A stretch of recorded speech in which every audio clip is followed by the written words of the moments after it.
Bayangkan beli pada harga 3,000 lebih Malaysia tapi kegunaan dia adalah untuk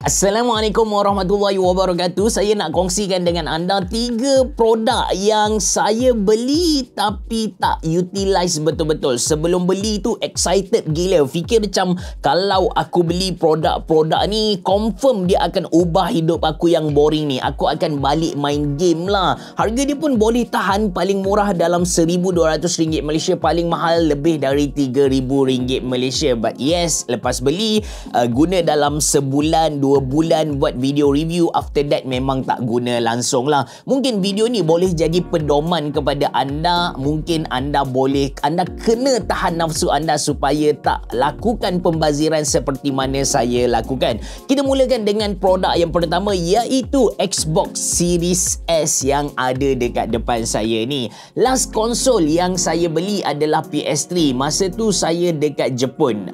Saya ke Jepun under beasiswa MARA. Saya dapat scholarship RM4,500 sebulan, and first scholarship yang saya dapat selain dari bayar rental dan sebagainya adalah saya beli TV 40 inci dan juga PS3. PS3 tu betul-betul utilize lah sebab zaman muda main PES dengan kawan-kawan, ada main God of War, memang guna betul-betul. Saya pun tak beli yang baru, saya beli yang second hand, but still dia punya condition tu ialah second hand Jepun mantap gila lah. Dan saya balik ke Malaysia.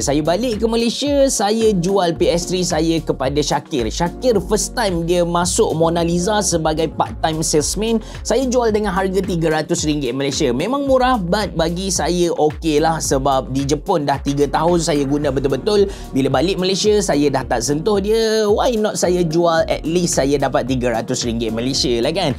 Dan saya adalah minat untuk beli PS4. Masa tu 2013 ke 2014. Tapi bila tengok dia punya harga, ukur balik saiz baju di badan saya sendiri dengan saya punya status kewangan ketika tu, gaji yang tak besar sangat, saya hold dulu, saya tahan nafsu. Walaupun memang seriously teringin gila nak beli PS4 ketika tu. Dan saya punya ekonomi, which is saya punya kewangan, dia jadi makin stable lah bila kita berumur, kewangan kita makin stable. And saya punya turning point tu masa PKP 2020. So 2020 income saya alhamdulillah memang banyak. Dan ketika tu Xbox dia release Xbox Series S dan juga Xbox Series X. Xbox Series S tak silap saya RM1,600 Malaysia, manakala Series X 3,000 something lah. Untuk beli produk 3,000, main game 3,000, bagi saya dia adalah satu pembaziran yang nyata. That's why saya beli Series S. Series S pun saya tak beli dekat Malaysia, saya beli dekat Jepun dengan harga RM1,200 Malaysia sahaja. Saya minta kawan baik saya yang selalu travel ke Jepun, dia memang ada buat bisnes melancong ke Jepun. Saya pinjam duit dia dahulu, but sampai sekarang saya tak bayar sebab saya minta nak bayar, dia kata tak apa, dia hadiahkan kepada saya. Jadi harga dia RM1,200 Malaysia. Masa mula-mula dapat Xbox Series S, the first thing yang saya buat adalah saya subscribe Xbox Game Pass. Xbox Game Pass ketika tu dia tak masuk Malaysia secara rasmi, so kita kena guna VPN, beli dekat Shopee dan sebagainya, which is sangat-sangat berbaloi. Kalau sekarang anda nak subscribe pun, saya sangat-sangat recommend anda boleh pergi dekat website mereka, anda tengok banyak gila game yang best-best dekat sana. Anda boleh main dan mereka akan release yang baru dalam masa sama. Kalau game tu tak dimainkan banyak kali, mereka akan buang lah.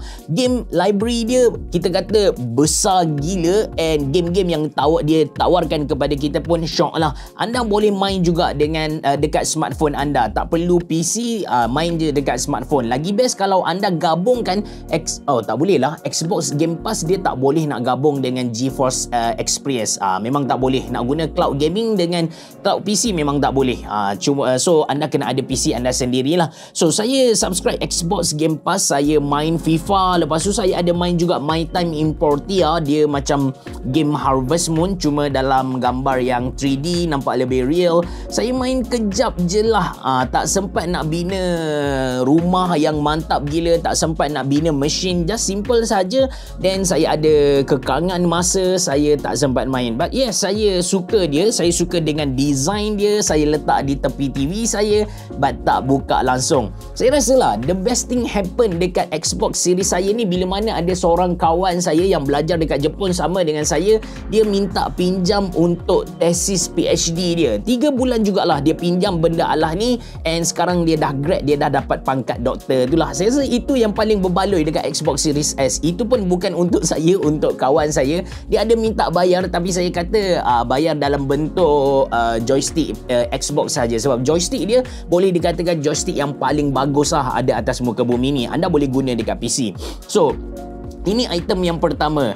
Main reason kenapa saya tak guna dia adalah saya tak ada, macam tak minat. Dah macam minat main game tu ada, tapi tak menjadikan saya untuk korbankan waktu saya semata-mata main game. Saya lebih prefer spend masa dengan anak-anak. Okey, kita pergi kepada item yang kedua. Ini dia, Oculus Quest 2. Saya beli dia harga RM1,600 Malaysia. Dia tak masuk Malaysia secara rasmi. Kiranya kalau anda beli, warranty tu mesti dijaga oleh kedai yang anda beli. But kedai tu betul-betul trusted. Kalau anda berminat, nanti saya letak link beli dalam ruangan description box below. Saya beli Oculus Quest 2 ni harga dia dalam RM1,600. Kemudian saya beli docking dari Ugreen ni, harga dia dalam RM600 Malaysia.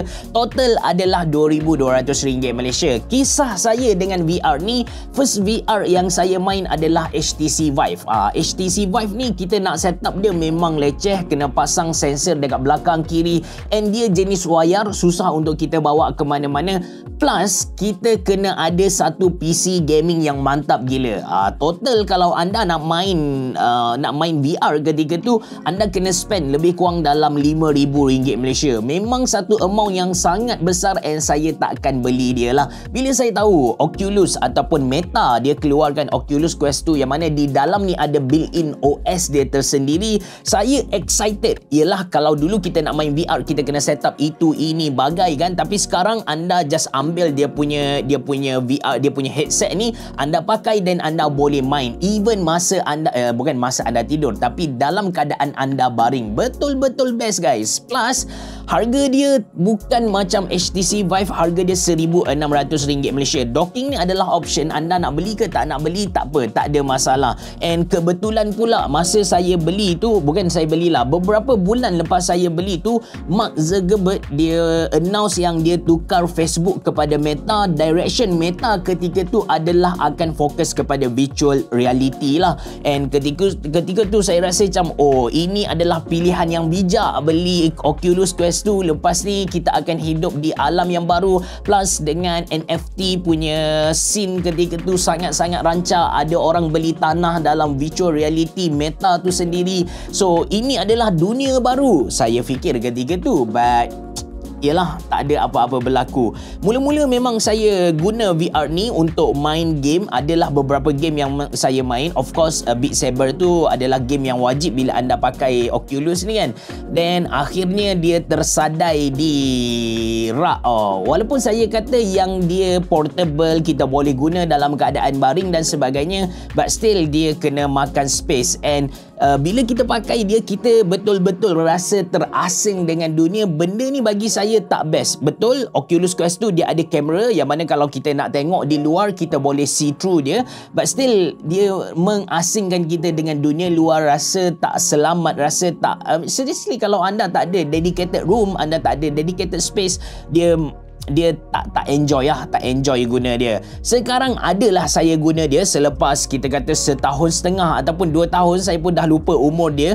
But saya guna dia kadang-kadang untuk tengok YouTube video. Adalah anak saya hari tu dia main beberapa game sebab dia punya kepala dah besar dah boleh pakai benda alah ni.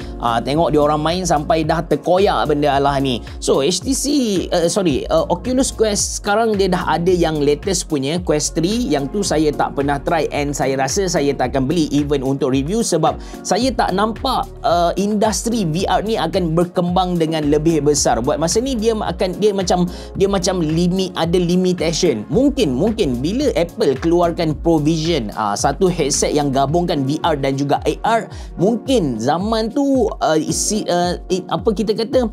scene untuk VR ni akan berubah. Mungkin ketika tu ramai orang akan pergi kepada VR lah, tapi ini just sekadar kemungkinan. Meta dia brandingkan Quest mereka ni, ada Quest Pro kan, mereka brandingkan sebagai alat kerja, tapi bagi saya untuk Malaysia kita belum ready lah. Sebelum ni saya pun ada jual HTC Vive tu, saya ada jual juga. Kita punya klien bukan klien lah, masa mereka punya penerangan mereka bagi tahu yang HTC Vive ni bukan untuk gaming semata-mata, anda boleh guna dia untuk belajar medical, surgery bagai, ataupun kalau anda kontraktor, anda arkitek, anda interior designer, anda boleh guna VR ni untuk tunjuk kepada klien anda keadaan rumah secara 3D macam mana, which is the idea is very good lah. Tapi dari segi pelaksanaan dekat Malaysia, saya rasa kita punya ekosistem, kita punya penerimaan belum ready lagi lah. Benda ni sangat enjoy. Kalau dia macam mana, anda boleh enjoy dia lah. And saya rasa the best thing happen dekat Oculus Quest 2, Meta Quest 2 saya ni adalah saya guna dia ketika PC Fair Mona Lisa. Saya buat pertandingan guna Steam The Lab, ada game archery, game tu memang best gila, kita kena pakai kedua-dua controller dia ni. So itu yang saya rasa macam best lah. Sebelum ni ada kawan saya yang guna dia untuk main game racing, game racing macam Forza Horizon. So dia akan jadi lebih 3D. Ada juga yang guna dia untuk flight simulator.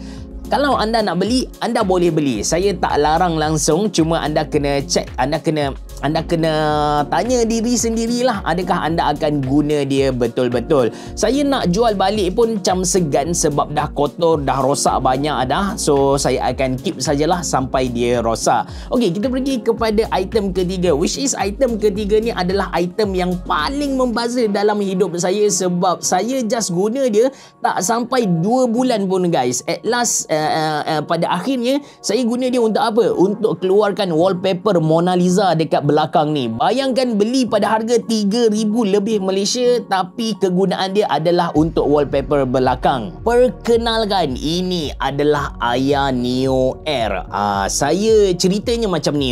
Saya beli Steam Deck sebab Steam Deck adalah satu handheld PC yang viral gila. Dia macam mengangkat handheld PC tu sendiri. Handheld PC bukanlah satu teknologi yang baru, dah lama ada, cuma dia tak popular. Dia start dapat nama bila Steam Deck dikeluarkan lah oleh Steam sendiri kan, oleh Valve. So saya guna Steam Deck, saya suka dengan Steam Deck. Saya guna main banyak game emulator macam contoh Patapon, and saya pun ada install 2 OS untuk buat kerja. At last tak guna pun Windows tu, saya just guna Steam OS, main je Steam OS dengan dia punya Linux kan. So enjoy lah, seriously. Saya macam best gila rupanya ada handheld PC ni. Cuma Steam Deck dia bulky, dia besar. Bila pegang tu anda macam bimbang. Kalau anda main secara baring, dia berada dekat atas. Kalaulah benda tu jatuh atas muka anda, boleh patah hidung bosku. So saya fikir okey, tak apa, aku cuba cari alternatif lain. Saya pun buka YouTube kan. Saya buka YouTube, tengok review yang dibuat lah. So ada review dari Linus, ada review dari Dev2D. Saya tengok ramai yang recommend macam beli Aya Neo punya handheld PC lah. Bila saya check, antara yang latest ketika tu adalah Aya Neo Air ni. Kenapa Aya Neo Air ni menjadi pilihan adalah kerana saiz dia yang betul-betul portable. Kalau anda tengok dia punya design tu macam two-third dari Steam Deck. Dia punya design pun cantik. Dia punya saiz adalah two-third dari Steam Deck. Dia punya design pun cantik. Anda boleh nampak dia ada gradient antara dia punya warna, macam warna biru, hijau, turquoise macam tu dengan warna pink. Lepas tu boleh nampak dia ala-ala bezel-less. Anda boleh nampak memang cantik lah, memang cantik. Dia tak ada black bar dekat tepi, pandai dia buat. Ada 2 port USB-C, satu dekat bahagian atas untuk kita cucuk ke TV kita, satu lagi ada dekat bahagian bawah untuk kita charge dia. Dia pakai Windows OS and dia datang dengan Aya Space, tak silap saya dia punya software. So dekat software ni kita boleh, dia macam summarize semua game yang kita ada dan setting-setting yang kita boleh buat. kuat, ada ring light dekat dia punya dia punya analog stick. Everything very good dekat Aya Neo Air ni. But entah macam mana lepas dapat je Aya Neo Air ni, saya rasa dia tak senang guna compare dengan Steam Deck. At last saya adalah guna dia untuk beberapa game. Saya cuba commit seriously, saya cuba commit main game setiap malam untuk enjoy benda alah ni, tapi enjoyment dia punya kegembiraan tu tak datang. Lepas je saya review, saya memang letak dia dekat belakang jadi device untuk keluarkan wallpaper dekat belakang ni lah. Ada Mona Lisa tu kan. Sekarang saya guna laptop, biasanya saya akan guna Aya Neo Air ni. Jadi saya nak jual balik Aya Neo Air ni, saya nak jual balik. Saya beli harga dia dalam 2,800, lepas tu campur shipping dan kena tax lagi, harga dia jadi RM3,100 Malaysia plus minus macam tu. Dan saya nak jual pada harga RM2,000 Malaysia. Tak ada orang nak beli. Memang tak ada orang nak beli. Dia punya second hand value boleh kata tak ada lah. Sebab apa? Mungkin sebab brand tu sendiri tak berapa famous di Malaysia. Kalau anda beli Steam Deck, anda nak jual balik, memang senang lah. Saya beli Steam Deck pada harga RM1,800 Malaysia. Saya beli dengan point yang dari Argentina. That's why saya dapat murah. Saya jual balik pada harga RM2,800 Malaysia. Sebab saya ada modify, saya tambah dia punya SSD. And ketika tu memang harga Steam Deck mahal. That's why dia macam saya tak ada tambah apa-apa duit lah untuk beli Aya Neo Air. Lepas tu baru saya tahu kena bayar shipping, kena bayar tax, cukai dan sebagainya. Dia jadi mahal lah. Saya kena tambah lagi RM500 Malaysia. Lebih kurang macam tu lah kot, RM300 Malaysia. So saya nak jual balik RM2,000 Malaysia, tapi orang tak nak beli.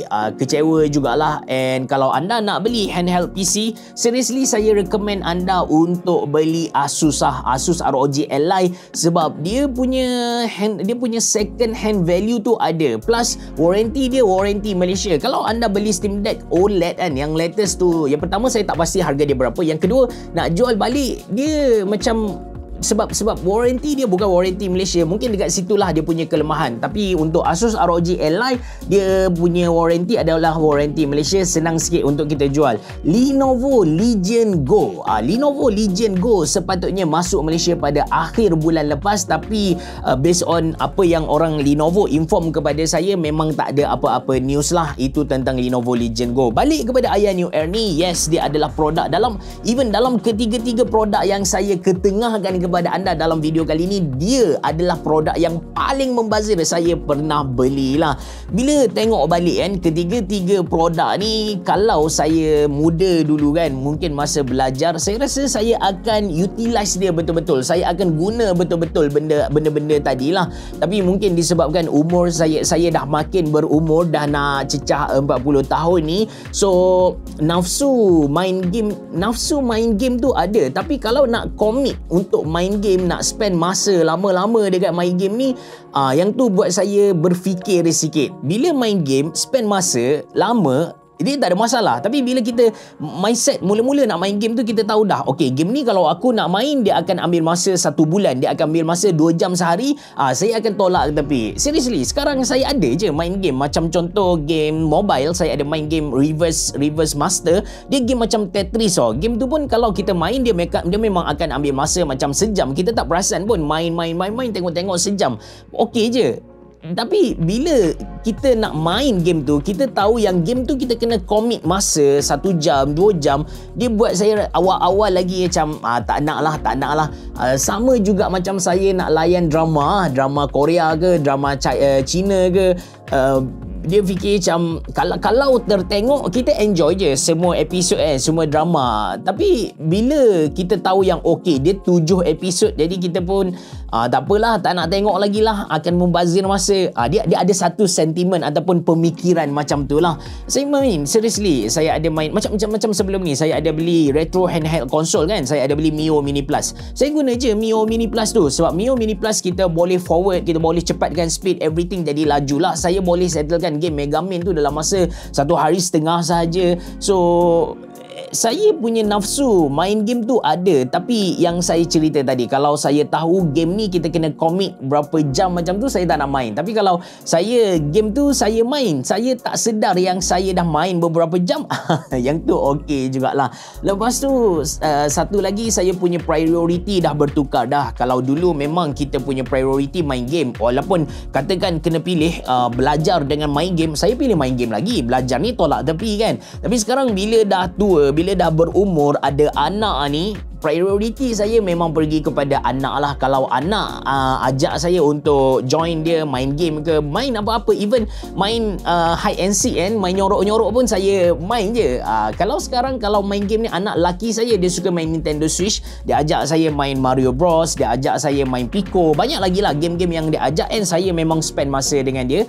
So dia punya priority tu dah bertukar. Adakah membazir kalau anda beli Xbox Series S, VR ataupun Aya Neo Air, ataupun lagi tepat kalau kita kata handheld PC ni, dia bergantung lah, bergantung. Bagi saya sebelum anda beli, dia macam ni bila keluar teknologi ni memang kita excited gila, ini akan mengubah hidup aku kan. Tapi anda kena check juga. Yang pertama, anda kena check duit anda tu, kena letak priority anda, kena bayar hutang dulu, kena bayar komitmen bulanan. Kalau ada lebih baru boleh beli benda-benda alah tu. Yang kedua, nasihat saya sebelum beli tu kan, anda list down dulu. Okey, dia punya manfaat. Kalau anda beli ni, game apa yang anda nak main, manfaat tu bukanlah kita kata yang positive thing, tapi macam okey, kalau beli ni, game apa yang aku nak main, berapa jam aku akan spend dia, ada masa ke tidak, kalau nak beli VR ada space ke tidak kan. Jadi benda-benda tu anda kena list down dulu. Dia punya kekurangan kalau anda beli, okey, rumah aku kecil, tak ada space, lepas tu mungkin masa sekarang aku study gila-gila nak dapatkan PhD. Jadi anda list down dan anda pertimbangkan dia punya kelebihan, dia punya plus tu adakah lagi tinggi dari minus ni, dia punya merit lagi tinggi dari demerit. Kalau merit lagi tinggi, then okey je anda nak beli. Produk-produk tadi bukanlah satu produk yang kita kira anda beli je membazir. Tak, anda boleh utilize dia. Dia bergantung kepada setiap orang lah. Apa-apa pun saya nasihatkan supaya fikir dulu 2-3 kali sebelum beli. Saya tengok sekarang trend pun orang dah kurang dah main game yang kita kata kena commit, macam Spider-Man 2. Yes, dia adalah peminat PS dia, tapi nak kata dia punya orang gila main seperti zaman saya kecil tu, saya rasa dah kurang sangat lah. Orang lebih prefer main game yang simple. Dia buka, dia main, dia menang, dia pun tutup, dia lepas tu dia buka balik. Macam contoh Mobile Legend, PUBG Mobile ataupun Reverse Master yang saya cerita tadi lah. Itu saja dari saya. Harap video ni dapat memberi sedikit manfaat dan juga insight kepada anda. Terima kasih kerana menonton. Assalamualaikum warahmatullahi wabarakatuh. Jumpa lagi.